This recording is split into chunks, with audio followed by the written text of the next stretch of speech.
Have you ever been chilling at your house and all of a sudden,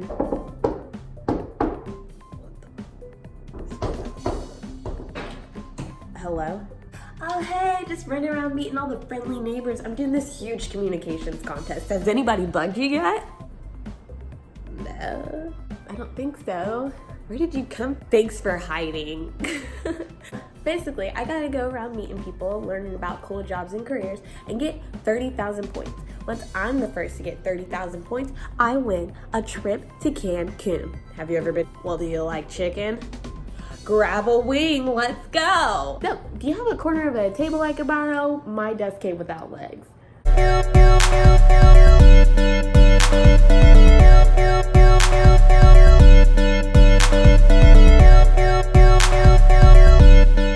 Hello everyone, it's George Washington here. Just kidding, it's me. Zipporah. Welcome to my channel, welcome back to my channel, whatever, we're here, right? The topic of discussion is magazines. Magic beans, baggy jeans, no fools, magazines. When I tell people this, I get a lot of different reactions, mostly just people in disbelief. When I was 19 years old, me and a couple of my friends rode a Greyhound bus from Paducah, Kentucky, all the way to Amarillo, Texas, which for this moment, I didn't even know what a Greyhound bus was. Really? 19 and you just up and left to go travel with some randos, but we had nothing else. Like, I was living with my friend at the time, and we were like bouncing from house to house.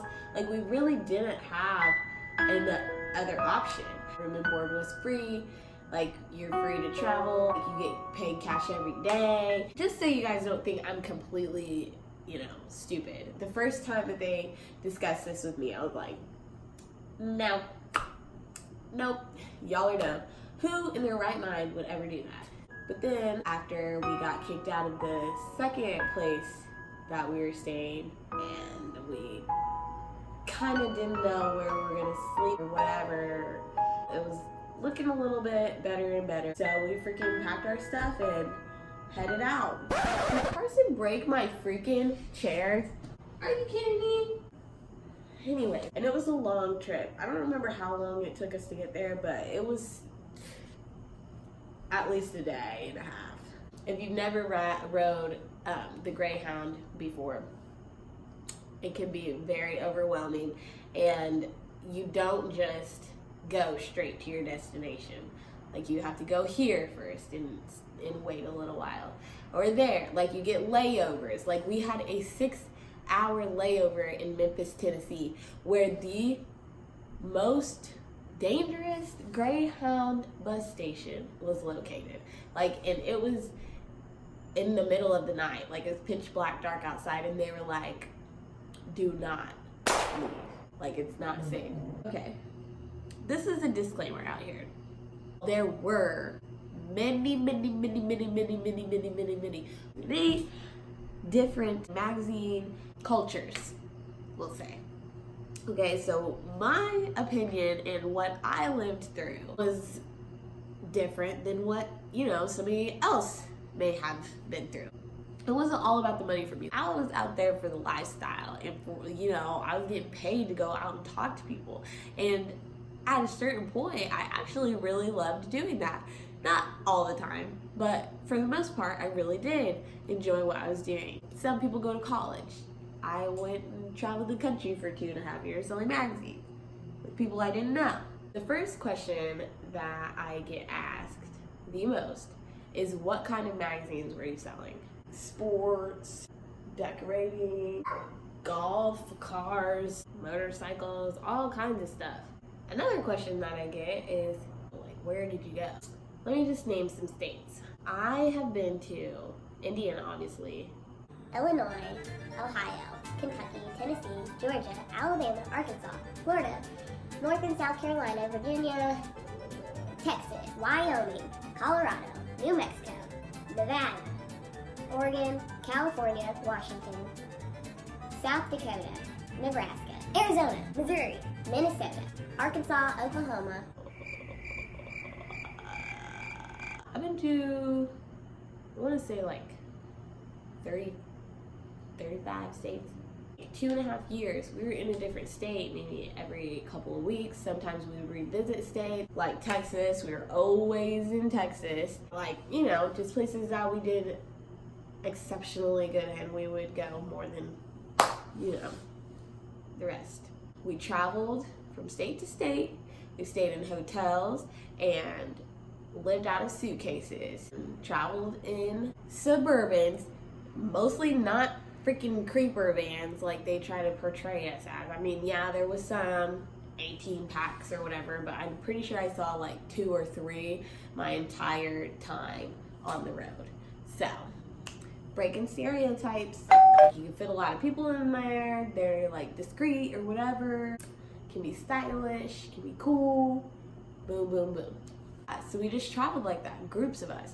Sometimes it was really big groups and sometimes it was not so big groups. People always want to ask if I made any money. I made a lot of money. That was my first job. I've touched thousands of dollars because of my personality selling this, you know, idea pretty much.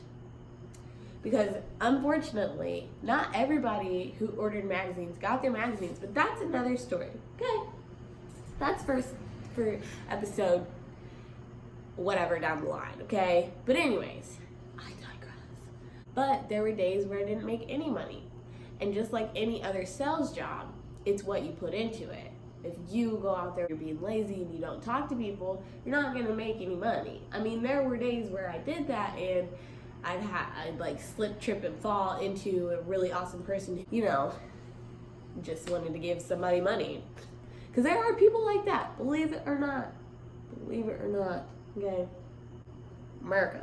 My best friend Tasha, that bitch made money every day.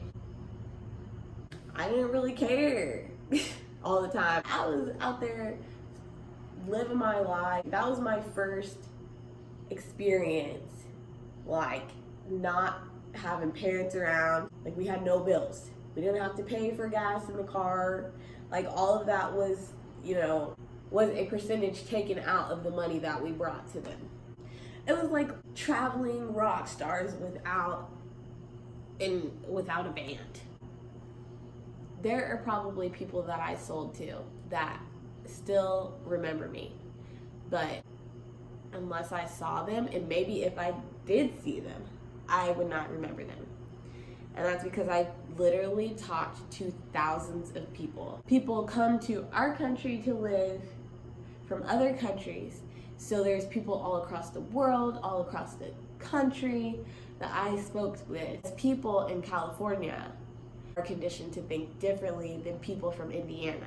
People from Georgia think differently from people from Kansas. Like, it's a very worldly perspective that I can have on our country as a whole that might be a little bit different than yours. The thing that made me really want to talk about my life on the road is the fact that someone made a movie about it. And it's called American Honey, and I will look up the director and all that crap and put it in the description or whatever.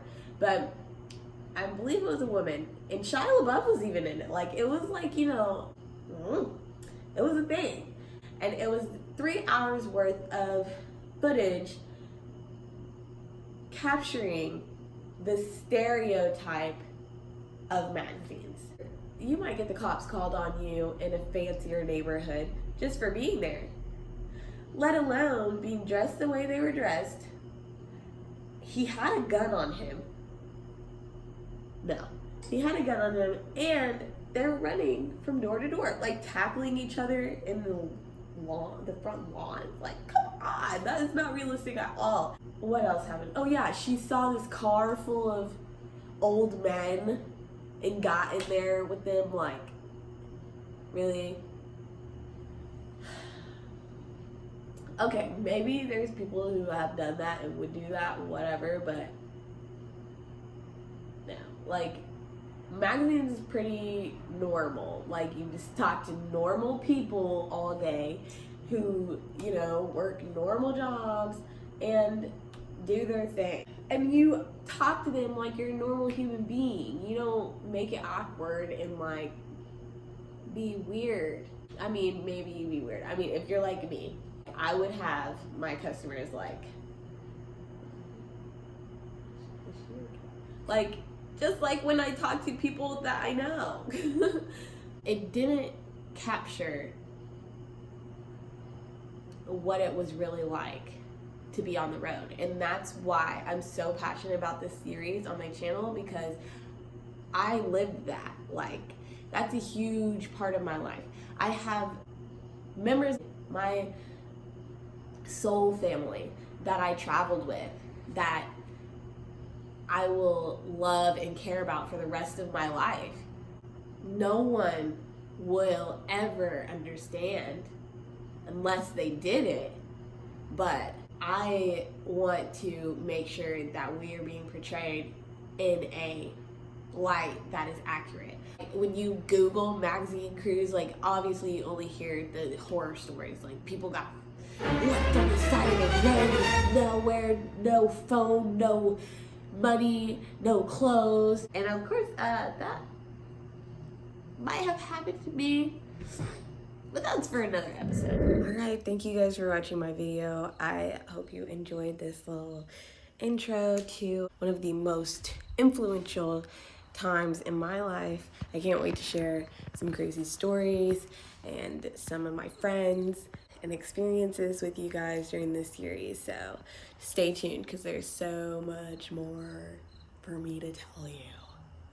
And as always, don't forget to subscribe, hit the bell icon, turn your notifications on Facebook, whatever you're watching this video on, and like, comment, and share, because that would be really great of you. And you know, I think the rest of the world deserves to see this too, right? Wow, cocky. But anyways, thanks again. See you next time. Bye.